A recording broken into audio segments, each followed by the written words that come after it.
Hey everyone, Happy New Year to you. Let me check something here. That's good.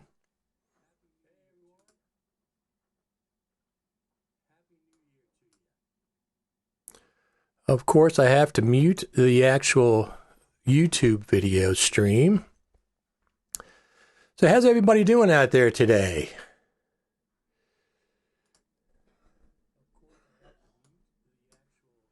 Now, where is that coming in? Oh, that's coming in over there.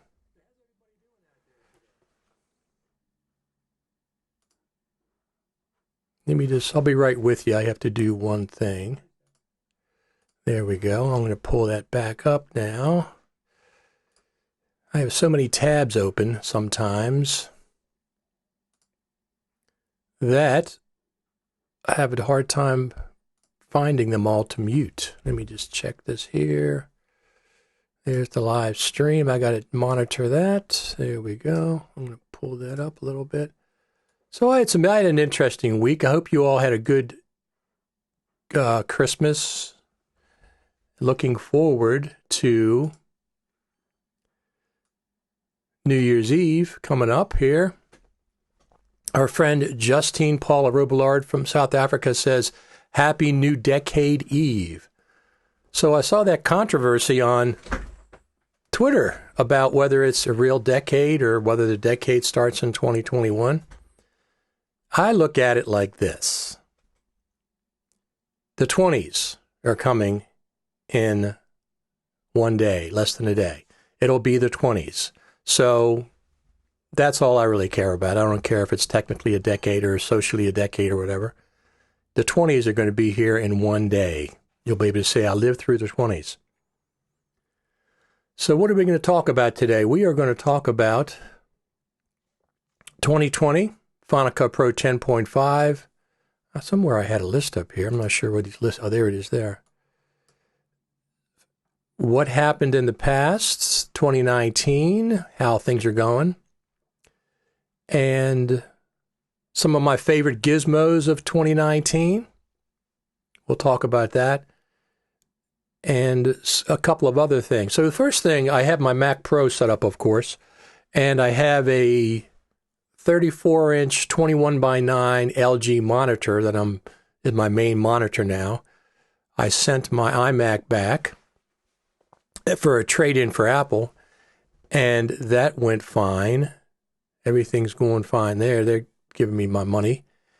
The interesting thing, though, about the monitor was when I set it up yesterday, I also have a side monitor over here, which, of course, you can't see, is my vertical monitor.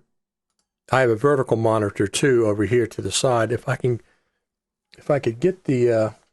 well, I really can't do anything right now, but I have my 34-inch monitor here, and I have a vertical monitor, a smaller 24-inch vertically on the side, so I have the two monitors set up. When I was setting them up yesterday, the vertical monitor, I could get 60 hertz and some other 30 hertz, 60 hertz, and something else. But this 34-inch LG monitor, I could only get 30 hertz and 50 hertz for some odd reason. And I thought that was strange, so I went on Twitter and said, hey, should I use 50 hertz? Should I use 30 hertz? I wasn't sure which one I should use. Normally, when I'm doing video editing, it's 30 hertz or 60 hertz, a multiple, because I'm an NTSC country, and that's the frequency of our electricity is based on 30 hertz. So I figured it would be 30 hertz. Gary Adcock, my friend, said, yeah, use 30 hertz out of those two choices. And then overnight, some other people chimed in, and they said, hey, check a few things. And what it turned out to be was the cable. The cable I connected via HDMI from my Mac Pro to my monitor, and the cable only allowed 30 hertz and 50 hertz. So I got a high-speed HDMI cable 60 hertz is back. Now I'm back at 60 hertz. So that's cool. So that's some friends on Twitter. Ian Anderson from Australia, Joey Deanna was the one that suggested the cable as well. Ryan Wellborn suggested get something Res X. I have Display Menu Pro, which gives me lots of options on displaying different resolutions and things. So anyway, it was the cable. Now, I always thought that the monitor was going to, in the graphics card, we're going to determine what resolutions the monitor could display, but apparently the cable's important as well. So I got a high-speed HDMI cable, and now I got my 60 hertz back on this monitor. Now, this monitor is an older LG monitor. Listen, if you're not going to get a Pro display, which I was thinking about for a while, but I didn't want to spend the money on that. I spent the money on the Mac Pro. I spent $11,500 on my Mac Pro. I got the 16-core with 48 gigs of RAM, and I got the first tier 32 gigabyte graphics card, the Vega 2, not the Vega 2 Duo, but just the Vega 2. And it ended up costing me $11,500. But 6% of that I got back because I used the Apple card. I got $670 back off of that because I used the Apple card. And then Apple gave me $1,400 trade-in on my 2017 iMac. And before I agreed to that trade-in, I went on eBay, and that's about the price they were given on eBay. Have you guys ever worked with eBay before? So eBay is a mixed blessing. The fact that you can sell your items across the world is really cool. However, you're dealing with PayPal, and if there's any problems with shipping or something gets broke, you have to sort that out, and the PayPal always takes the buyer's side. So you could end up losing money on PayPal. It's always, you got to be careful. And the other issue is just who the buyer is. I always try to check the buyers out, and I'll email them and maybe even call them just to make sure that they're legitimate. But dealing with Apple was much easier. From now on, I'm going to do that. I'm just going to give the trade-in value, whatever Apple gives me. They sent the box out. They pay for shipping, no insurance or anything else. They take care of all that. So it was very, very, very effortless, to be honest. Worked out very well. So I ended up getting $11,500. I got $600 back, so that's $10,900. I got $1,400 back for the trade-in. So my Mac Pro ended up costing me cash out of hand something like $9,000 something. A little over $9,000, whatever it would be. $500, something like that. 9,400, whatever the actual math is, I'm not sure. But anyway, that's the deal on Mac Pro. So I got the monitors sorted out. It was a cable issue. I have 60 hertz resolution back with the high-speed HDMI cable. If I get another monitor, I like the LG. I like the wider display. When I put Logic up there, it's fantastic. Logic you can pull windows off, attach things, put them in a main consolidated window or pull a separate window off. So I can have the main monitor window in my display, and to the side, I had my mixer. I pulled the mixer tab off, made its own window, and put it in the vertical monitor over here. Very, very cool. So Jack Isaac says, hope you had a good Christmas. Been listening to the podcast for a while, and I've watched a few videos on here. Can you talk about the sort of work you do, corporate narrative, etc.? Yes, I can. So most of my stuff that I do, I worked for the National Archives for years. For 8.5 years, I worked for the National Archives in Washington, D.C. I was their lead editor, and I became the post-production supervisor down there. So down there, when I joined, it's been about 10 years now because I quit about 3 years ago. When I joined up down to National Archives, they were shooting standard def. As a matter of fact, they had just got JVC cameras and glass when I came in standard def. Now, at that time, HD had been out for a while. So I bought an HD camera at that time, and I would shoot some of the events, some of the things that I wanted to work with in HD. I'd shoot it myself. I think the very first thing I did in HD at the National Archives was a project. I produced it, I edited it, I set it up, everything. It ended up on the whitehouse.gov website. So that was pretty cool. I enjoyed doing that. Right now, the things that I do are documentaries. I'm working on 2 documentaries right now. And I do promotional videos for local animal rescues, and I do music videos. Those are the things that I'm doing right now. So short music videos, promotional videos for animal rescues. I just did one for a local animal rescue called Maryland Horse Rescue. Let me see. I'll pull that up real quick. Maryland Horse Rescue.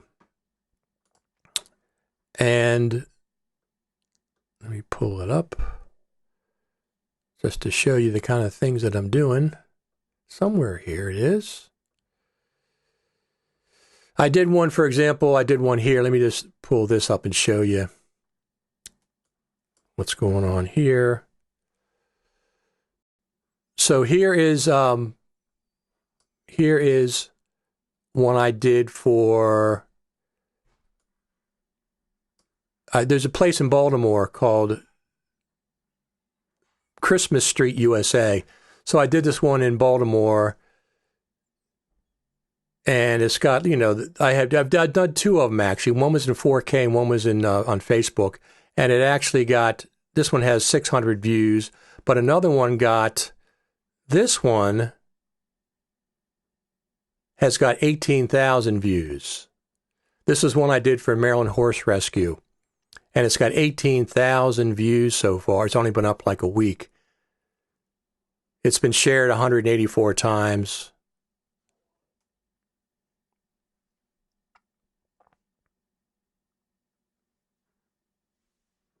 And there's here's the other one I did live. I did a live stream here, 4,700 views it's got. This is just the stuff that I do pro bono. It's nothing that I get paid for. So this one's got a 4,700 views on it. So that's some of the stuff that I do. But animal rescue I'm really into. And music videos, I really like doing those as well. I'm going to work on, I have a couple of that I might be able to make public at some point. So, and those, listen, I've been shooting 4K for years. Since the GH4 came out, I started shooting 4K on the GH4. Then I got an iPhone 6S Plus that shot 4K, so I was shooting that 4K. And then I got the GH5 and I shot that 4K. So that's what I shoot in is 4K. I've been shooting 4K for a while. I tried 10-bit for a while, and at that point, Final Cut, the OS, they didn't play 10-bit files very well. So I switched back to 8-bit for the time being, but I'm still shooting 4K. Now, what happens in the future, whether I go to 6K or whatever, that depends on the camera that I get. I can shoot, with my GH5, I can shoot natively, internally, 5K right now. It shoots 5K native internal HEVC codec. If you have an anamorphic lens, you can shoot 6K internally. You don't need an external recorder with the GH5. You can shoot 6K internally if you have an anamorphic lens. But I can shoot 5K internally at this point, so that's interesting. Now, it's not 16 by 9, it's 4 by 3, so you have multiple areas you can crop there. So what did you all think about Final Cut Pro in 2019? Did you think it was a good year for Final Cut Pro, or what did you think? I mean, we had a big update in October. They gave us a big update with 10.4.7 that added Metal 2 support. Yes, they did that, which I was glad that they did. Let me turn that. Yeah, that's down. I was glad that they did that.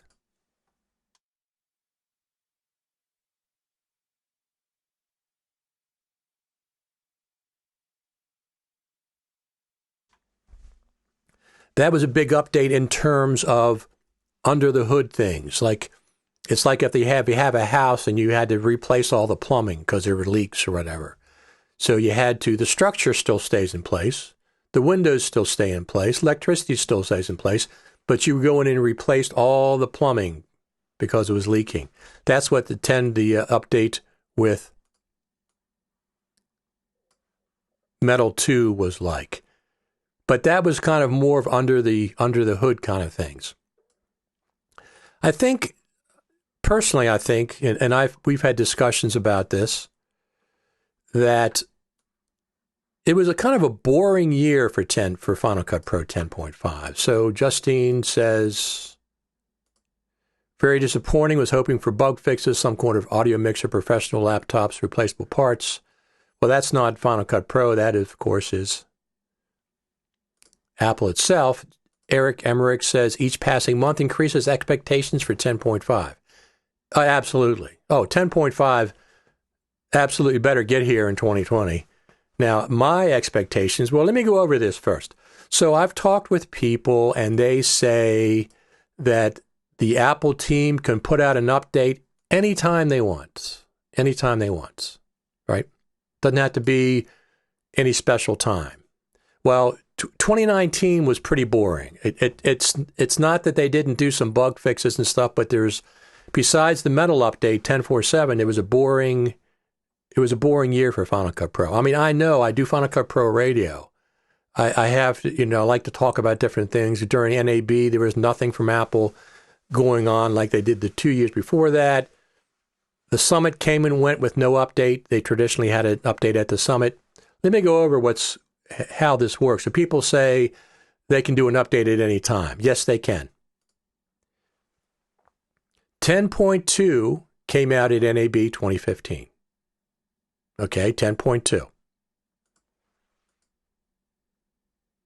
10.3 came out at the FCPX Creative Summit 2016.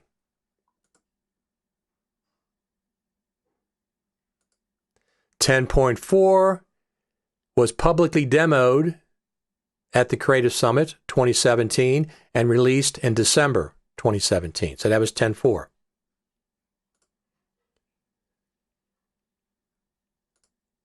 10.4.4 came out at the Creative Summit a year ago, 2018.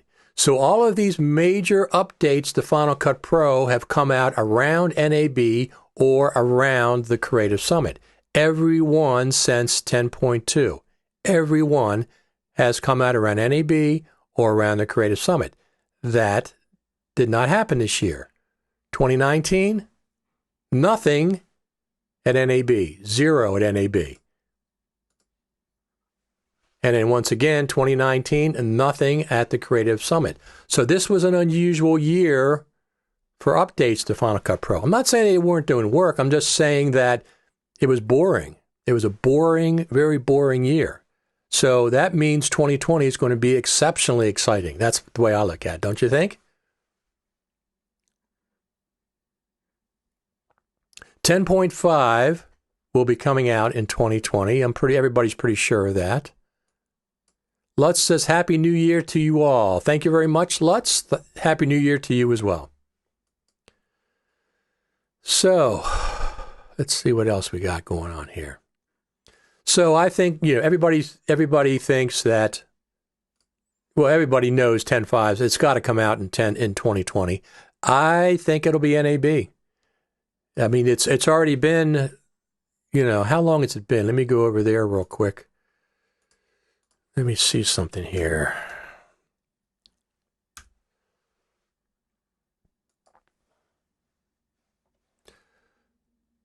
So over at FCPRadio.com, let me take this off there. We have a count up actually. So it's been 2 years and 16 days since Final Cut Pro 10.4 came out. Now, if you don't keep track of these things, I happen to, that's a long, long time. Typically, Final Cut Pro updates have been 14 months, one was 16 months, and one was 18 months, between 2.2 to 2.3, 2.3 to 2.4, 14, 16, and 18 months. These are full number updates I'm talking about, not in between updates. So the fact that 10.4 has come out 2 years and 16 days ago, that's a long time between full number updates. We're up to 10.4.8, 10.4.8. There could be a 10.4.9, but I would be surprised if that came. I think they're going to go right to 10.5. And when people talk about, so let me just add this to the broadcast. Justine says NAB would make a lot of sense. It certainly would. NAB or sometime around NAB. NAB is like the third week of April. So anytime late March, early April, but they'll probably wait till NAB. And I'll tell you how we're going to know that. If Apple makes an announcement or somebody else makes an announcement that Apple is going to do a presentation at NAB like they did in 2017 and 2018. They were at NAB both of those times with the public presentation. You had to register, you had to get tickets with the Apple Final Cut Pro team. If they make that announcement, last time I think they made it in February, sometime in February, that Apple was going to do a presentation. If they make that announcement, I'm pretty sure that's going to be 10.5. So I meant expectations of quality of 10.5 in terms of features. Oh, absolutely. So it's not only features. When you say features, it's also workflow enhancements, right? It's things like, how long have we been asking for dupe detection? Years and years and years and years.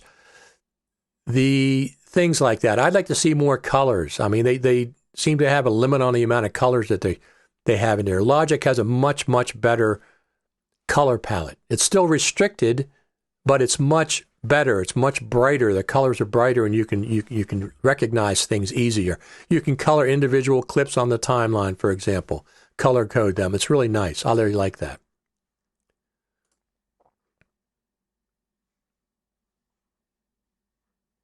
So Justine says, wonder if 10.5 will either be a massive update or Final Cut Pro 11 will replace. That's something else I wanted to talk about. So at some point, they're going to change. Final Cut Pro is going to change from the 10 moniker to something else. It doesn't have to wait for Final Cut Pro 10.9. It can happen at any time. So we're expecting Final Cut Pro 10.5, but they certainly could do something else and just start a brand new version.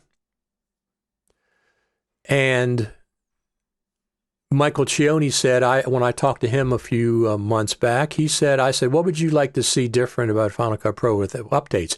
He said, why don't they just change the name? If they change the name from Final Cut Pro 10 to something else, it very likely will get rid of a lot of the legacy resentment that people had, because it'll be a brand new app with a brand new name. I'm not against that. That's certainly an interesting idea out of Michael, which he has lots of interesting ideas. He always does. So what do you guys think? Do you think changing the name is a good idea when they go with the brand new update? That would be a surprise, wouldn't it? A big surprise. So let me pull this up here. A couple of things I'm going to do real quick. I'm just going to pull up something. So one of the things that I do at the end of the year, I did this year for sure, is I have a lot of spinning hard drives. A lot of spinning hard drives. And at the end of the year, when I put these hard drives on the shelf, let me see if I can pull up a picture to show you guys. When I put these things up on a shelf, they are sitting there. I have 50 or 60. And some of the older ones, I don't know what's on them because I didn't catalog them properly, or I've changed them since then. I don't know if they're healthy. I don't know how much room they have left on them. So here's what I've been doing. Let me pull this up here.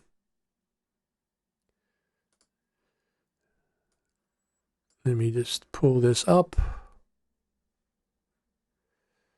And, well, I guess I can't do that now. But here's what I do. If you go to, let me pull this up. FCPRadio.com.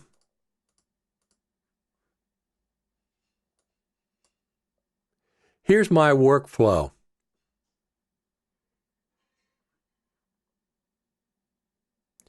First thing I do is when I pull up a drive, I mount it and I go run it through disk utility and run the diagnostics on disk utility. Then I go to Disk Warrior. Rebuild the directory through Disk Warrior.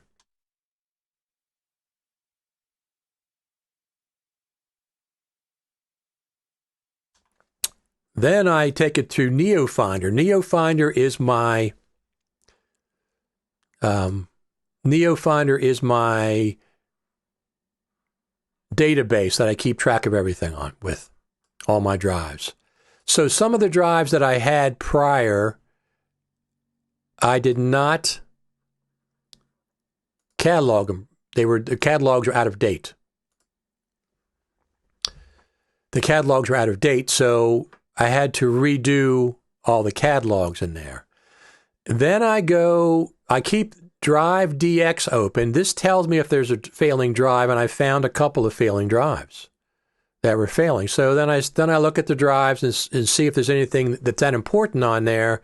And if there is, then I will copy off of the drive over to a new drive. That's where Pathfinder comes in. I can just copy. I can actually drag from something from NeoFinder, and drag it right to a hard drive in Pathfinder, and it'll copy whatever I drag over. So I can drag over entire folders, or I can just drag over individual files, whatever I'd like to do. Here's the other thing that I do. I keep a numbers spreadsheet. And I have a column here with the drive name. I usually start the size first. So I have 8 terabyte, 8 TB. I have 5 TB, 6 TB for terabytes. Then I have a space. And then I have some digits from the serial number. Over here in the next column, I have the amount of free space available.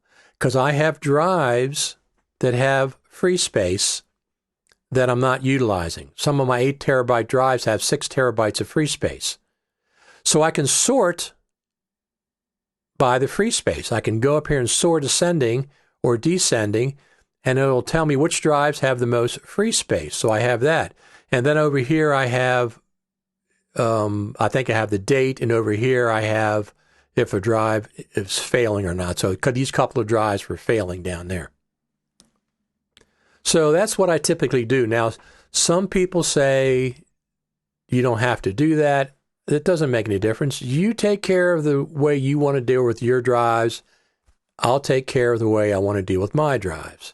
I'm not telling you what to do with yours. Don't tell me what to do with mine. If you have a good suggestion, I'll certainly listen to it. But just saying, just leave them sit on the shelf, don't start them up, to me is ridiculous. That's like sticking your head in the sand. I want to know if my drives are failing. Starting them up once a year or twice a year is not a big deal. And this is the end of the decade. Some of these drives haven't been started up for a year or two. But anyway, that's the way I do it. So I run them through all those things, Disk Utility, Disk Warrior. I recatalog them with NeoFinder.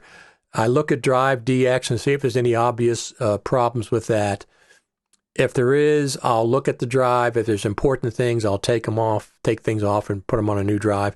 The other thing is, if something's wrong with an old drive, I have a new drive. I have 8 terabyte drives that I use for pulling things off, and it's a brand new drive, so the odds of it going bad there are not very great.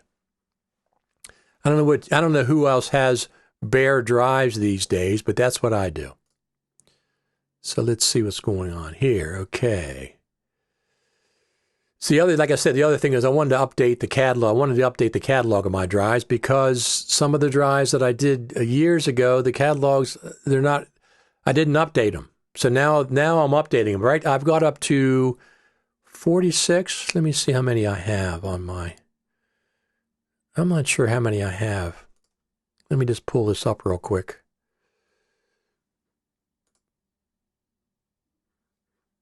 So there it is. I can see it. You can't see it. I have to pull it up for you.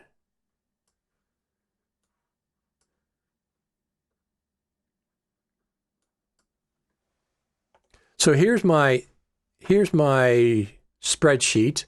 So this drive, XXX, I couldn't get it to mount. I've tried multiple times plugging, unplugging, so that drive's no good. But here's other drives that I have. So I've got 6.6 terabytes available, 6.5 terabytes available, 6.4, 6.4, 4 terabytes, 4 terabytes. So I have space on all these drives that are sitting on my shelf. And the larger the drive number, 8 terabytes, 8 terabytes, these are the more recent drives. So, and then you can just sort ascending by the different columns, sort descending. So you can sort by the amount of space available. Of course, you can sort by the number. Any other issues, status is issue. Here's special notes that I have in case there's something very special on that drive that I want to keep track of. And the reason I do this is because I want to see how much space I have and just keep a master list of all the different drives that I have. So far, let's see how many I have. I have 44, and I'm not done yet. So I'm going to have over 50 by the time I get finished with cataloging everything. So that's why I keep a numbers update. So let's just let me see something here. So that's end of year stuff. What are you guys expecting? So Justine says, "Oh, I did that and crashed a drive." Right. Well, do you want to know if it's crashed, if you crash it, or if you want to sit on the shelf for 20 years and never access it? I want to know if it's going to crash. First off, everything I have at least 2 copies of. Separate drives, separate places. Besides all these hard drives that I have 2 RAID 5 boxes. One is G-Tech and one is Promise. They're Thunderbolts. So those are my main working drives. That's where I keep my main projects. First off, it's faster than a single spindle drive. Second off, it's RAID 5 in case one of the drives go down. I have 1 drive redundancy. So those are the 2 that I work off, but they get full and I pull stuff off of them. When I pull stuff off of them, I use Hedge for Mac. So on the left-hand panel of Hedge, I have what I'm copying, and in the right-hand panel of Hedge, I have the 2 separate drives that I'm copying things to. So before I erase something from my RAID, I make 2 copies of it on 2 separate hard drives. Once I do that, then I will erase it from the RAID and get my storage space back. I'm looking to get a bigger RAID. I was looking at getting a NAS. I'm not sure if I need one of those because I have a studio upstairs and a studio downstairs. The studio upstairs is my main studio right now where I do all my video editing. The studio downstairs is for audio recording. And at some point, I'm going to get probably a NAS just to be able to connect those 2, not for video, but just to have files that I can have. I'm still not sure about the NAS, exactly if that'll be beneficial to me or not, or it's just as easy as connecting from one Mac to the other and copying drives back and forth. I don't know.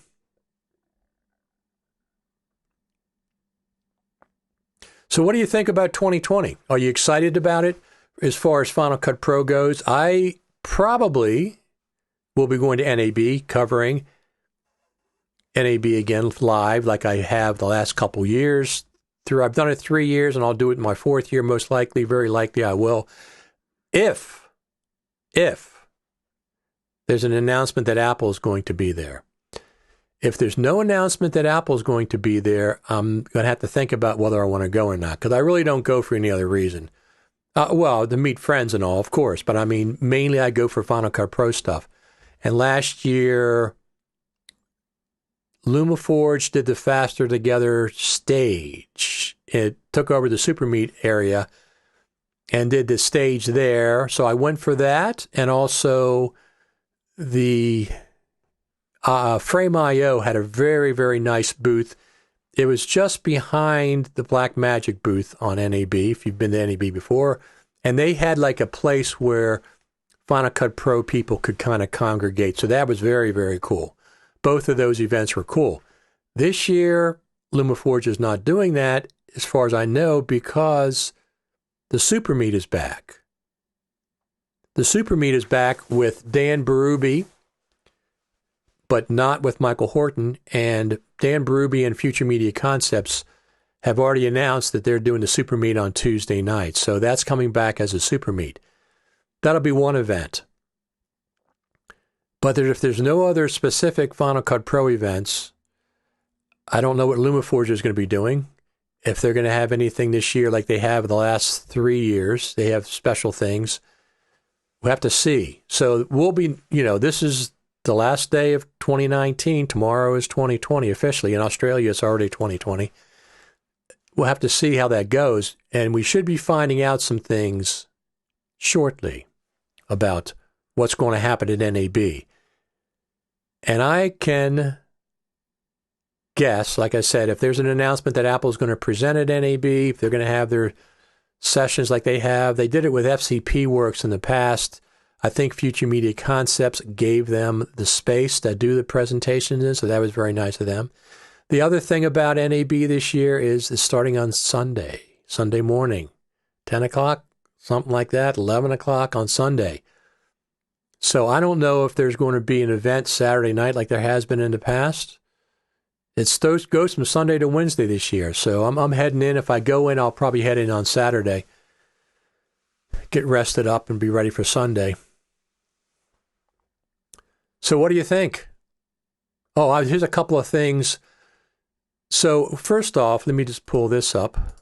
Speaking of, I want to bring this up. Let me see.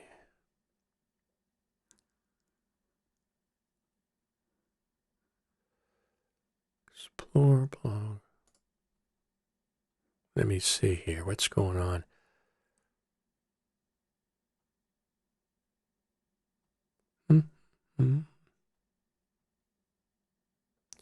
That's weird. I don't see it there. Let me see if I can pull this up. LumaForge has a podcast. So let's see if we can find it somewhere. Let's see if I can find it here. Instagram, customer stories. They started a podcast. Maybe it's on YouTube. Let me see if it's on YouTube, the YouTube channel. Nope. Huh. Well, anyway, they have a podcast. They just started their podcast, so I wanted to plug that. Maybe it's on Twitter, social media. Maybe they announced it on Twitter. I don't know. Here it is. Okay, here we go. Our new Faster Together podcast is officially live. Click on the link and listen to episode 1. So go to lumaforge.com. Actually, go to LumaForge on Twitter. I didn't see it on lumaforge.com. And they've started a brand new podcast. So that's very cool. Right?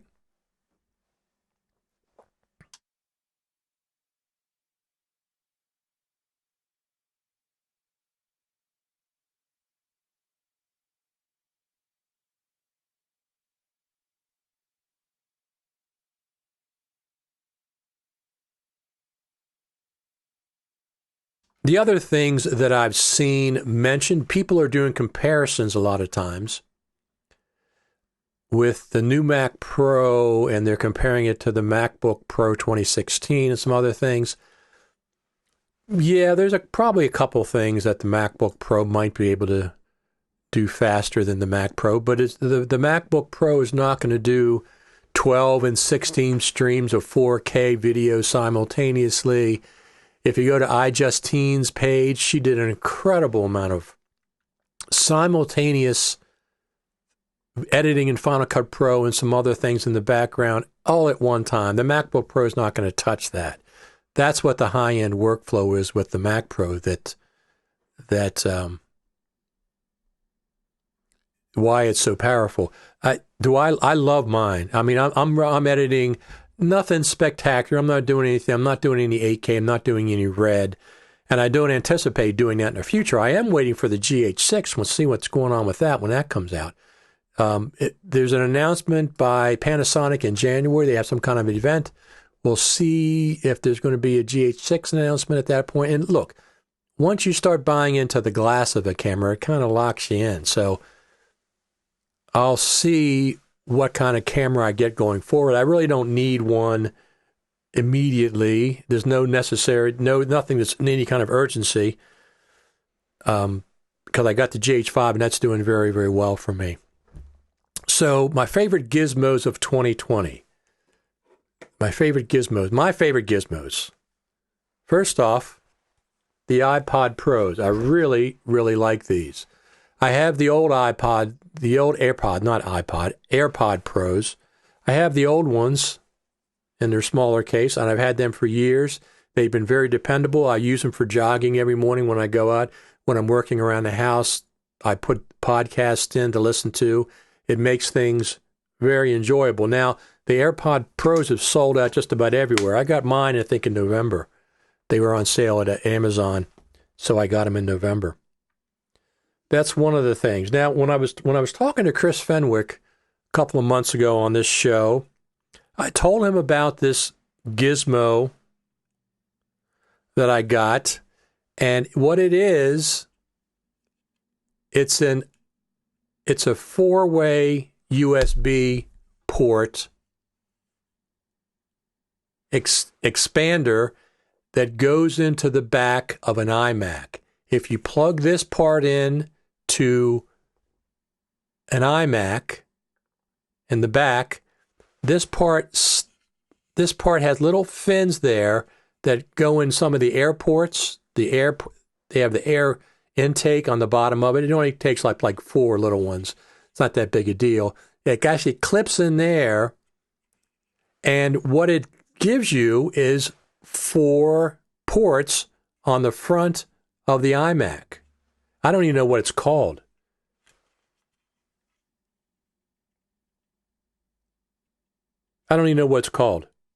It's made by Sabrent, Sabrent. But I found this very, very useful. It gave me 4 ports on the front of the iMac for like the last couple of years. Very handy to plug things in and out of. You just plug it into a USB port and click it in, and it's very, very stable. So this is one of the cool things. Now, I sent my iMac back to Apple. They weren't going to use this, so I just go ahead and pulled it off. And I also took out let me show you this. When I sent the iMac back, I pulled out my RAM modules that I got from OWC, because I didn't use them, and didn't use those. They weren't going to use them. They wouldn't resell that with third-party RAM, and so I took that out as well. So we have, here we go. Mix Wizard, can't wait to see what all the GH6 can do. I love my GH5. I'm exactly the same. So I'm not in any hurry to get the GH6, but I certainly will. It's going to be micro 4/3, I'm sure. So I have lenses. All my lenses are already bought. Maybe the same battery. Maybe hopefully the same audio attachment will work that works on the GH4 and the GH5. It's an XLR. It plugs in via the hot shoe. It's doesn't go into the little 1/8-inch jack mini port. So hopefully that all works with the GH6 as well. The main thing I want when I get a new camera, and this will be the main determining factor, well, there's a couple of things. I got to have a swivel screen. I can't. That's one of the reasons I don't like the Black Magic, because you got to hold it in front of you like this. You can't. I need a swivel screen. I got to look at the side, look up from the top. Look when I hold it up above. When I'm shooting bands, a lot of times I hold it up above my head, and I can turn the screen down. So I want to have a swivel screen. I got to have that. The other thing that I want with a new camera, it's got to be a good, really good low light performer. So I've lived with the performance, the low light performance of the GH4. The GH5 is better, but it's still not a great low light performer. It's not. I use a very fast lens. I'm down to f.1.2 with the Sigma, whatever that lens is, telephoto lens, and a speed booster, and it gives me really good low light performance, but I want something better. I want something on the long lines of the Sony AS, whatever that is, the 3. So the GH6 is going to have to, if it can't do that, then I might be switching camera formats at that point. But I'm not going to rush out and buy it unless it's a great, overwhelmingly great camera, then I might consider it. I don't need it. I have two 4K cameras, the GH4 and the GH5. Shares a lens. I have the iPhone. This is one of the other things of my gizmos of 2019. It was a game changer for me, was the iPhone 11 Pro Max. This thing is fantastic. I go out and shoot with it, and I'm just amazed at the quality of the video. Now, once again, it needs good light. It's not a great low light performer. It's better than the G8, the last one I had, but it's still not a great low light performer. I don't expect it to be. The sensors have to be tiny in this thing. But it's got 4 4K cameras in it, 3 on the back, and of course 1 on the front. So this is the other thing that I really like this year, is the iPhone 11 Pro Max. I got the Pro Max, and I'm shooting that with, it's taken the place of my GH5 in some situations.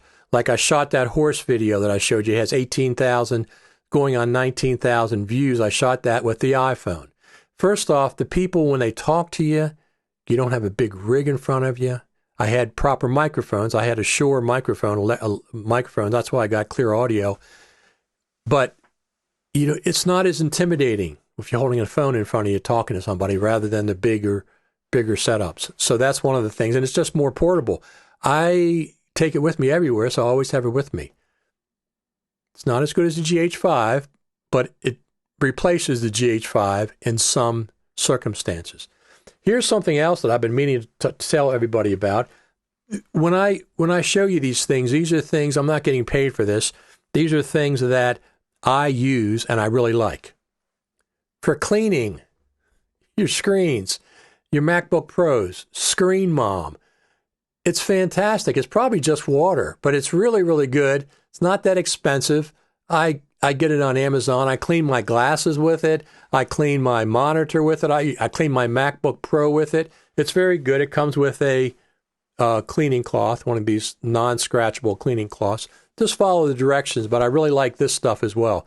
Another one of the gizmos that I discovered in 2019. So when we do this next year, hopefully we're going to be talking about 10.5. So what do you think? Oh, of course, the biggest thing was the Mac Pro, right? That's the biggest thing. This thing is a life changer for me. It's so quiet. It's sitting here in the room right now. I got a live microphone. It's silent. It's virtually silent. You just can't hear it at all. A hard drive spinning up makes more noise than that thing does. And I just love this thing. I've installed one PCIe card. I made a joke on Twitter. I said, hey, I got empty PCIe slots. What should I put in there? People said, oh, put in a floppy drive, put in a FireWire. Well, I have FireWire because I have a legacy Thunderbolt dock over here. I have 2 Thunderbolt docks, and I have legacy. Both of them have FireWire 800. So I have FireWire 800. Not that I haven't used it for a while, although I do have a DVD drive burner, Blu-ray burner that connects via FireWire 800. So that is connected to it right now.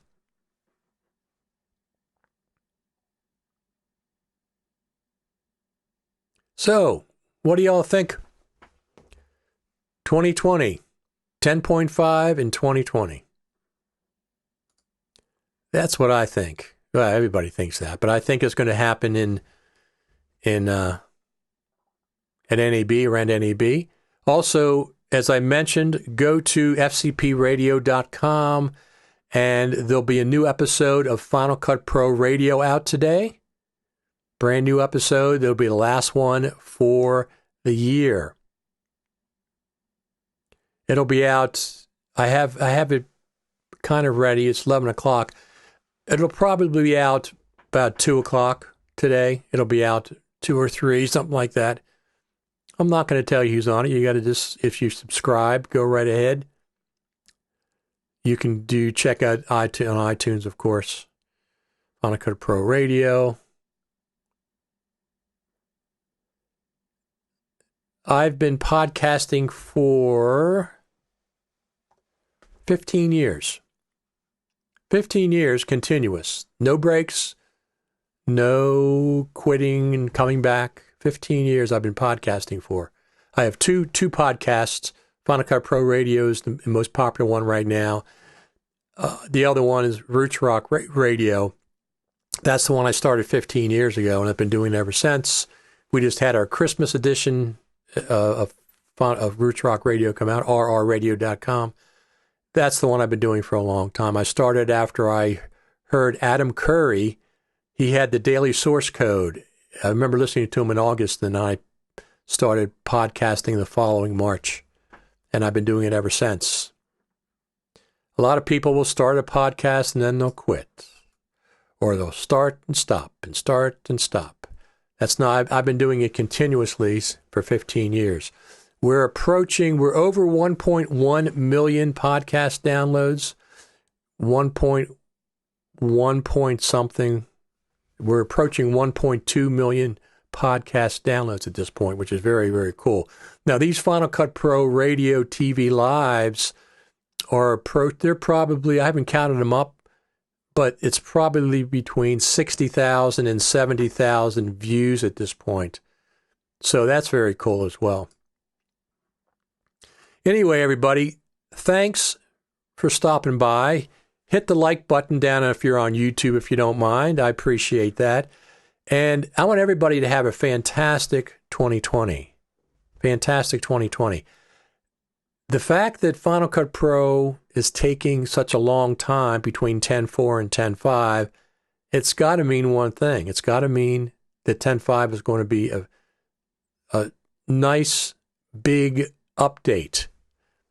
Of course, one of the things we always want, people say, well, I like to have good performance. That's standard. That goes with every update. That should automatically be the case.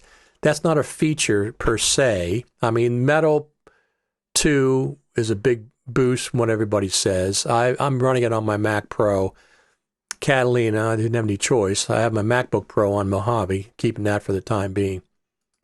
But 10.5, 2020 and 10.5, NAB 2020. We'll be talking about that more after the first of the year. Don't forget to subscribe to Final Cut Pro Radio on on your favorite podcast app. There'll be a new episode out today. That'll be the last episode of this decade of 2019. The next episode will be in the 20s. 2020, can you imagine? 2020s. All right, everyone. This is Final Cut Pro Radio, TV Live. Let's see. My name's Richard Taylor. In case you didn't know that, but you should know that, right? Let's see what I have there. Here we go. My name is Richard Taylor. And I will see you all on the other side of the new year. I want to stay on for 60 minutes. I got another 30 couple seconds to go. If you have, don't forget we have our Facebook group.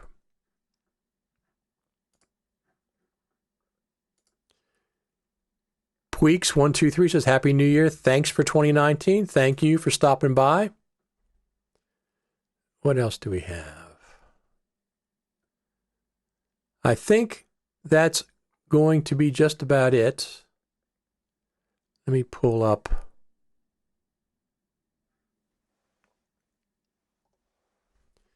I don't think there's anything else available. Don't forget FCPRadio.com, FCPX.tv. If you go there, I have all the articles on. Let me just pull that up real quick.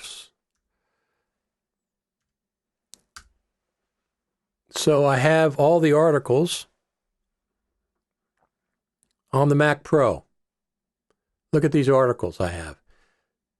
That's a good thing about the Final Cut Pro community. There's not just a single source where you go for Final Cut Pro news and Apple news. There's dozens and dozens and dozens of very, very good places to go for Final Cut Pro information. Not just one. Dozens and dozens. Look at this, 60-some articles about the Mac Pro. Some of them are about Final Cut Pro, but you can just go to FCPX.tv, all things Final Cut Pro 10. You can also send your request or feedback to the FCPX team by clicking on that little thing. It's always available. FCPX.tv. Very simple to remember. I make these lists all the time. Anyway, everybody, thanks for stopping by. I want to wish Happy New Year to everybody in the Final Cut Pro community. Thanks for stopping by, all these 60,000, 70,000 some views that we've had in the last several months from watching these. I appreciate it, and I want everybody to have a fantastic 2020. I'm looking forward to it. I'll be back next year, which is tomorrow, whenever there's breaking Final Cut Pro news. Thanks for stopping by, everyone. Richard Taylor. I'll talk to you next year.